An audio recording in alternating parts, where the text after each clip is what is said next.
ফিরে এলাম বিরতির পর। আমার প্রিয় ছাত্রছাত্রীরা, আমাদের দ্য রিবেলস অ্যান্ড দ্য রাজ এই অধ্যায়ের উপরে আমরা ব্রেকের আগেই বলেছিলাম যে সিপাহী বিদ্রোহের জন্য বিভিন্ন ধরনের আইন, সেই আইনগুলোর ভূমিকা কী ছিল। আমরা এখানে আলোচনা করব একটা একটা করে আইনকে।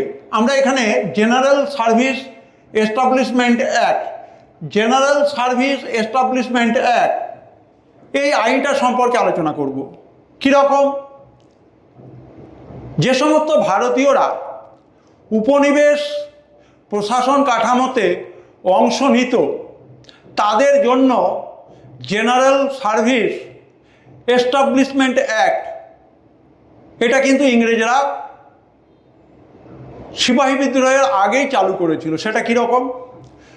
ধরা যাক কোনো ব্যক্তির জন্ম অযোধ্যাতে,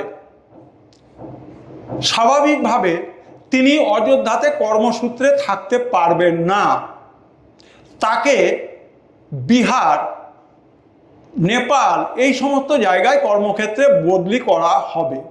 এবং এই আইনটাই জেনারেল সার্ভিস এস্টাবলিশমেন্ট অ্যাক্ট, এবং তার জন্য ইংরেজ প্রশাসনের বিভিন্ন যে ইনস্ট্রুমেন্টগুলো ছিল, অর্থাৎ অ্যাডমিনিস্ট্রেশন, লেজিসলেশন, জুডিশিয়ারি, এখানে যারা ভারতীয়রা কর্মরত ছিলেন তাদেরকে বার্তা দেওয়া হতো। জেনারেল সার্ভিস এস্টাবলিশমেন্ট অ্যাক্টের সঙ্গে বার্তা মানে হচ্ছে ইনসেন্টিভ। ধরা যাক অযোধ্যা অঞ্চলে কোনো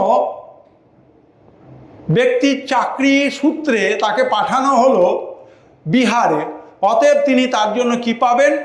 বার্তা পাবেন বা ইনসেন্টিভ পাবেন বা ভাতা পাবেন।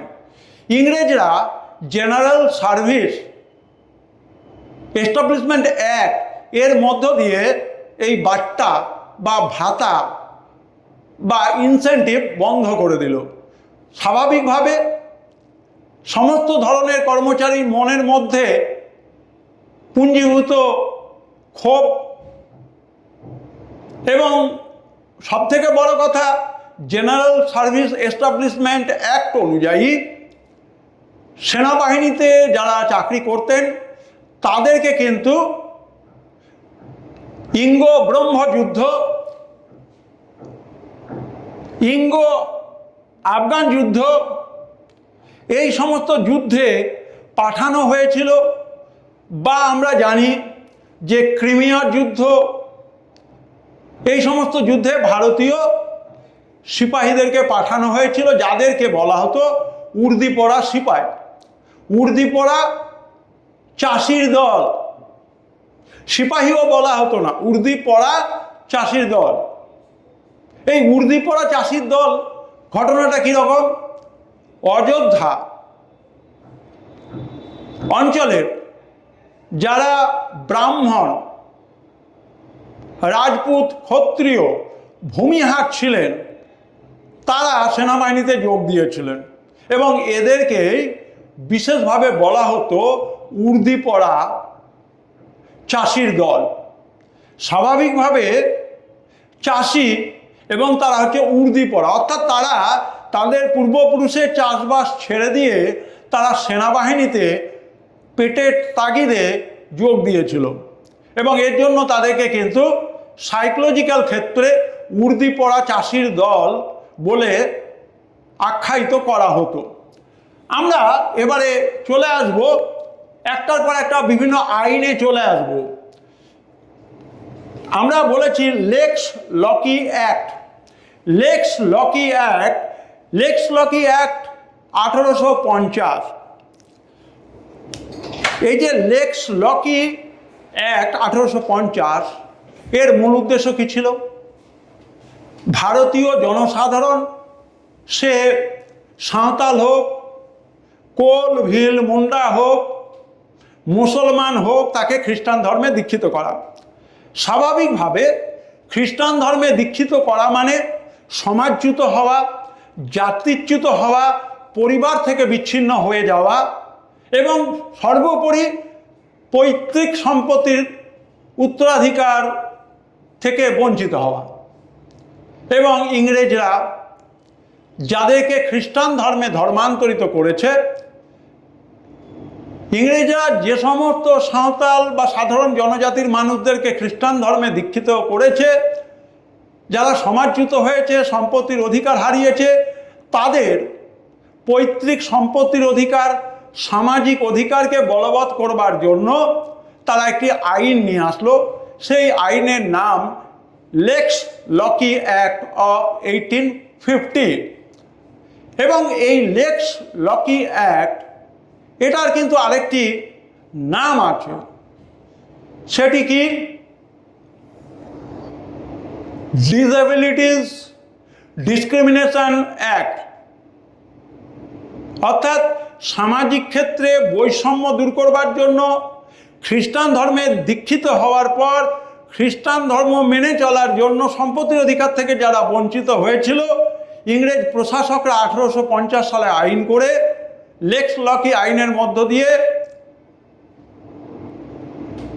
তাদেরকে সম্পত্তির অধিকার ফিরিয়ে দিল। উদ্দেশ্য একটাই, খ্রিস্টান ধর্মকে ভারতীয় সমাজ জনজীবনের শিকড়ে নিয়ে যাওয়া। দ্বিতীয় আরেকটি বলছি, সেটা হচ্ছে ফিমেল চাইল্ড বিষয়ে আইন। সেটি কি? শিশু কন্যা হত্যা নিবারণ আইন। শিশু কন্যা হত্যা নিবারণ আইন দুবার হয়েছিল আইনটা, 1795 এবং 1804, যাকে বলা হচ্ছে infanticide prohibition act of 1795, infanticide prohibition act 1804। কি বলা হলো? কন্যা শিশু জন্ম হলে তাকে হত্যা করার নাকি বিধান ছিল।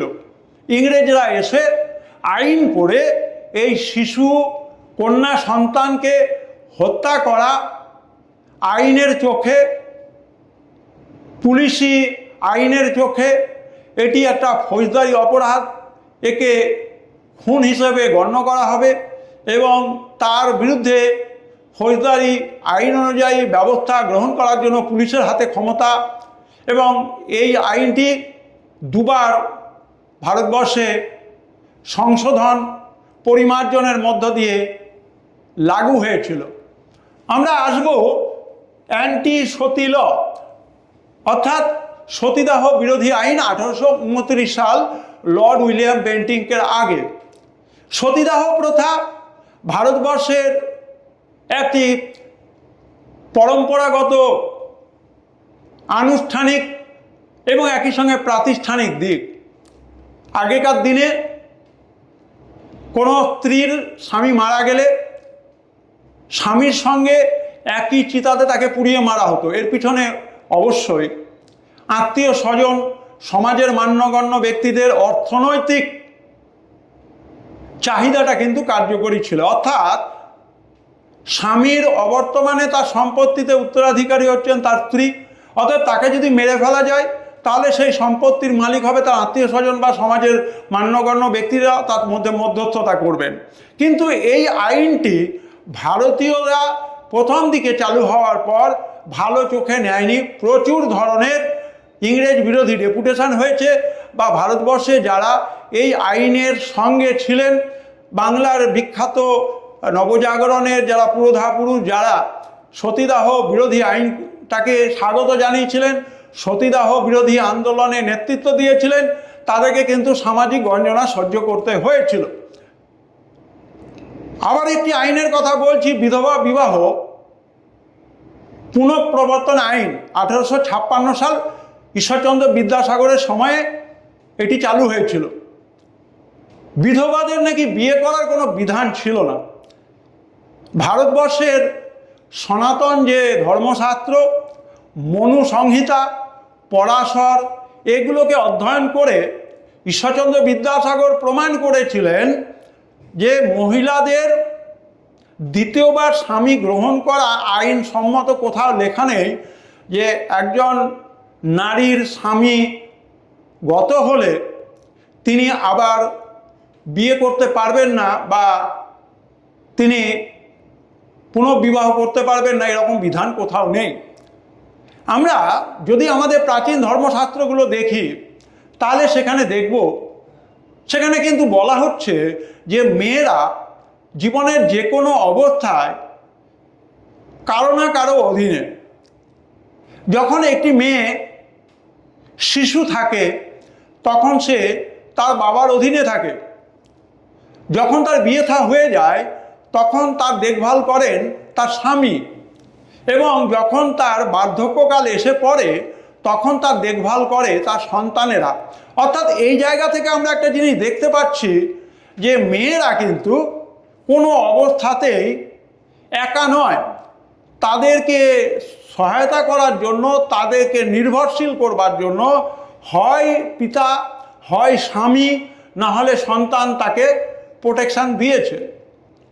আমাদের ভারতবর্ষের প্রাচীন ধর্মশাস্ত্রে কি বলা হয়েছে? পিতা রক্ষতি কৌমারে, ভর্তা রক্ষিত যৌবনে, রক্ষন্তি স্থবিরে পুত্রা, ন স্ত্রী স্বাতন্ত্রম অর্হতি। কি বললাম? পিতা রক্ষতি কৌমারে, কুমারী অবস্থায় মেয়েকে রক্ষা করে বাবা। ভর্তা রক্ষিত যৌবনে, যখন তার যৌবনকাল উপস্থিত হয়, যখন সে বিবাহিতা হন, তখন তার দেখভালের দায়িত্ব নেন তার স্বামী ভর্তা। রক্ষন্তি স্থবিরে পুত্রা, স্থবির অর্থাৎ বার্ধক্য, বয়সকালে কে দেখাশোনা করে? পুত্রা, সন্তান এবং সন্তানাদি। সুতরাং আমরা দেখতে পাচ্ছি যে বিদ্যাসাগর মশাই মনুসংহিতা, পরাশর, বিভিন্ন স্মৃতিশাস্ত্র থেকে তার শাস্ত্রীয় ব্যাখ্যা ইংল্যান্ডের পার্লামেন্ট অবধি পৌঁছে দিয়েছিলেন, এবং তার সুফল আমরা পেয়েছি।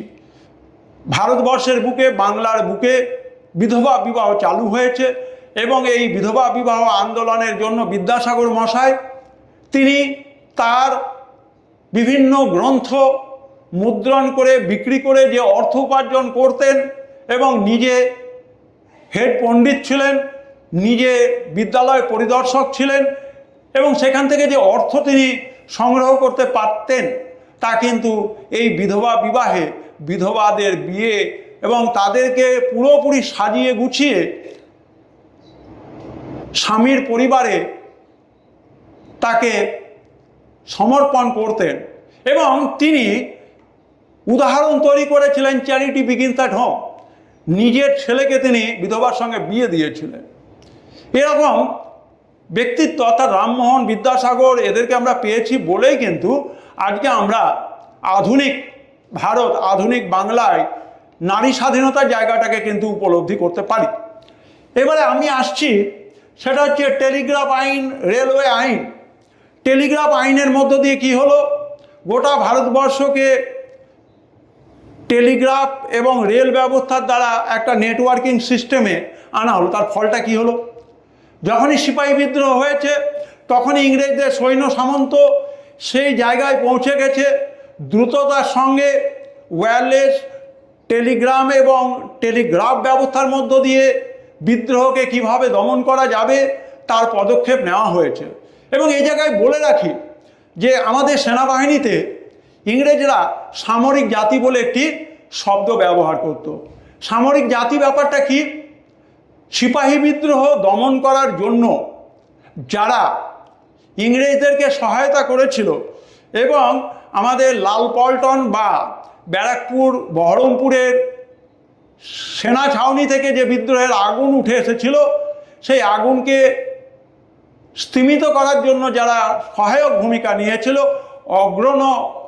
অগ্রগণ্য ভূমিকা নিয়েছিল, সেই গোর্খা, পাঠান, রাজপুত, শিখ, পাঞ্জাবি, নেপালি, এদেরকে সামরিক জাতি এই উপাধি দেওয়া হলো। এবং অদূর ভবিষ্যতে সেনাবাহিনীতে এদের জন্য চাকরিতে সংরক্ষণ ব্যবস্থা থাকলো। এবং সর্বোপরি খুব গুরুত্বপূর্ণ, যেহেতু লালপল্টন ইনফ্যান্ট্রি ডিভিশন বাঙালি রেজিমেন্ট বিদ্রোহ ঘোষণা করেছিল, যার জন্য চিরতরে ভারতের সেনা ইতিহাসে কিন্তু বাঙালির কোনো রেজিমেন্ট নেই। এটা কিন্তু খুব উল্লেখযোগ্য বিষয়। যে বাঙালিকে কিন্তু ইংরেজরা সেই আমলে যথেষ্টই সমীহ করত, শ্রদ্ধা করত, ভক্তি মিশ্রিত ভয় তাদের মধ্যে ছিল। এবং তার প্রমাণ আমরা দেখতে পাই, যেমন সামরিক জাতি বলে একটি জাতি তৈরি করে দিল, তেমনি বাঙালির রেজিমেন্টকে চিরতরে ভারতবর্ষ থেকে তারা শেষ করে দিয়ে গেল।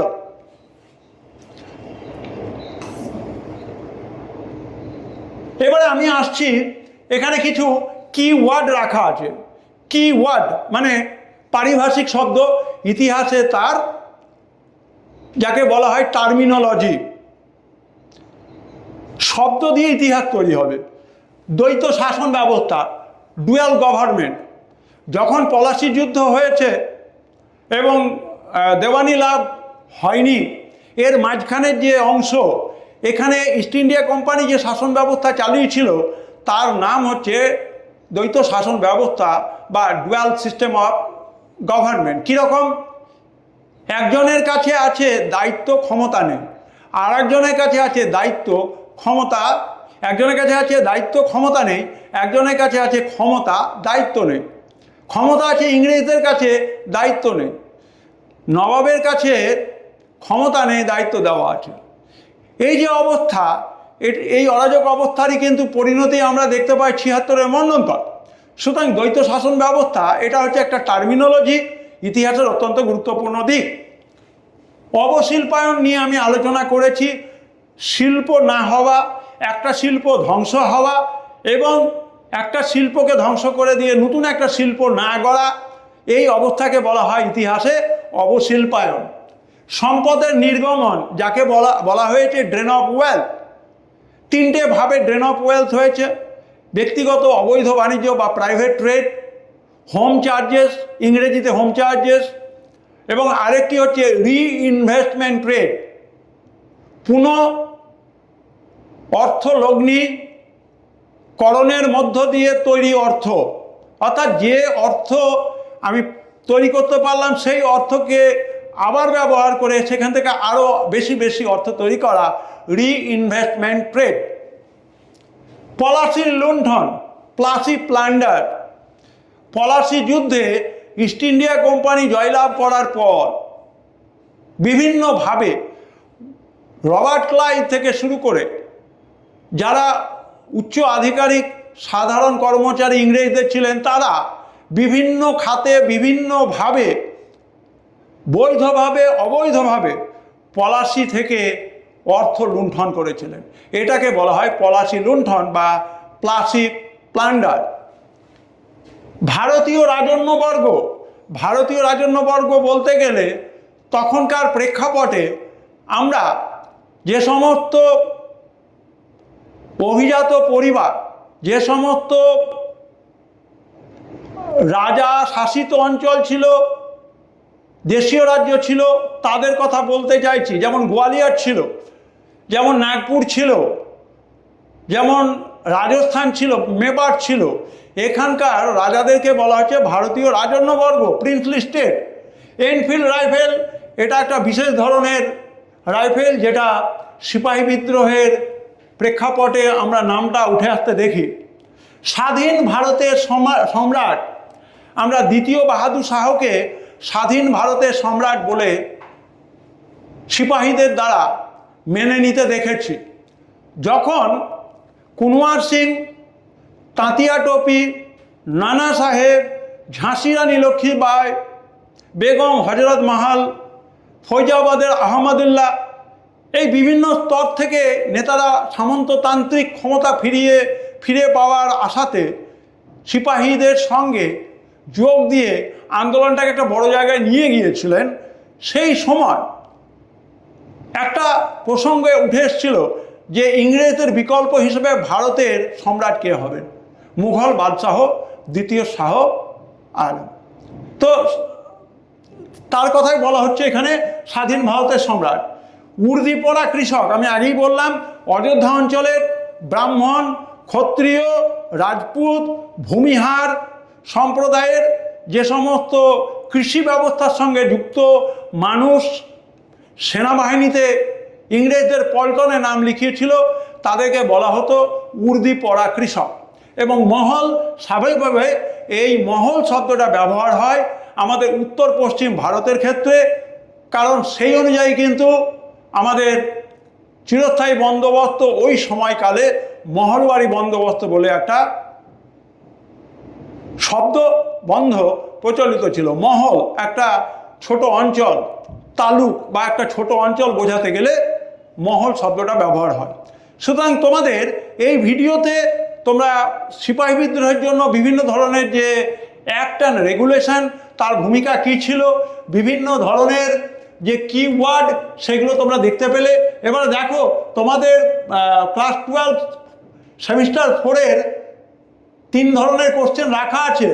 একটা হচ্ছে টাইপ 1 অর্থাৎ 3 নম্বরের প্রশ্ন, টাইপ 2 সেটাও কিন্তু শর্ট অ্যান্সার কোশ্চেন 4 নম্বরের, এবং ডেসক্রিপটিভ কোশ্চেন সেটা হচ্ছে 8 নম্বরের।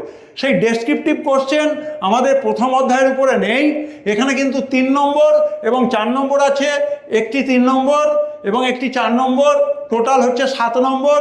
এবং এখানে 2টি কোশ্চেন থাকবে, একটি করতে হবে, এখানে 2টি কোশ্চেন থাকবে, তার মধ্যে থেকে ছাত্রছাত্রীদেরকে একটি কোশ্চেনের উত্তর করতে হবে। দেখো, তোমাদের এখানে পরিষ্কার বলে দেওয়া আছে, rebels and the Raj 1 out of 2 question, short answer type question type 2 4 mark, 1 out of 2 question. কীরকমভাবে সেটা এই যে দেখো, question structure to be followed, section A for 3 marks question. এখানে তোমাদের টোটাল 4টে কোয়েশ্চেন করতে হবে।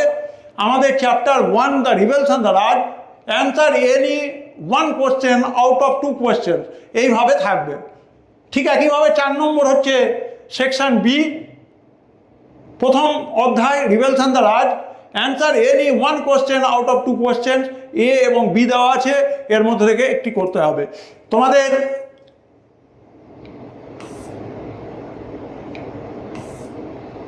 সিপাহী বিদ্রোহের জন্য বিভিন্ন ধরনের আইন, বিভিন্ন ধরনের যে ঘটনা প্রক্রিয়া, সে বিষয়ে ব্যাখ্যা যথাযথভাবে দেওয়া হলো। আমরা এই অধ্যায়ে কয়েকটি ছোট ছোট প্রশ্ন তোমাদের জন্য রেখে দিয়ে যাচ্ছি। যেমন, সিপাহী বিদ্রোহের জন্য যে সমস্ত আইনগুলি ভূমিকা পালন করেছিল তার একটি তালিকা তৈরি করো। এটি হচ্ছে টাইপ 1 3 নম্বরের কোশ্চেন। বা সিপাহী বিদ্রোহকে টেলিগ্রাফ ওয়ার বলা হয় কেন? মোটামুটিভাবে তোমরা যাতে করে এই বিষয়গুলোকে নির্ভুলভাবে লিখতে পারো, তার জন্য এই ভিডিওর মধ্য দিয়ে তোমাদেরকে সেই বার্তা আমরা দিতে চেয়েছি। এবং সর্বোপরি তোমাদের সঙ্গে যেভাবে আলোচনাটা রাখা হচ্ছে, এবং এই জিনিসগুলোই কিন্তু তোমাদেরকে ডিসেম্বর মাসে মডেল কোশ্চেন বাঞ্চ এবং মডেল কোশ্চেন পেপার তোমরা ওয়েবসাইটেও যেমন পাবে, তেমনি বিভিন্ন বিষয়ভিত্তিক প্র্যাকটিস সেট হিসেবে পাবে। তাহলে এখানেই রাখি, পরে আবার আমরা কিছুক্ষণের বিরতির পর ফিরে আসব প্রথম অধ্যায়ের উপরে বাকি ভিডিওতে।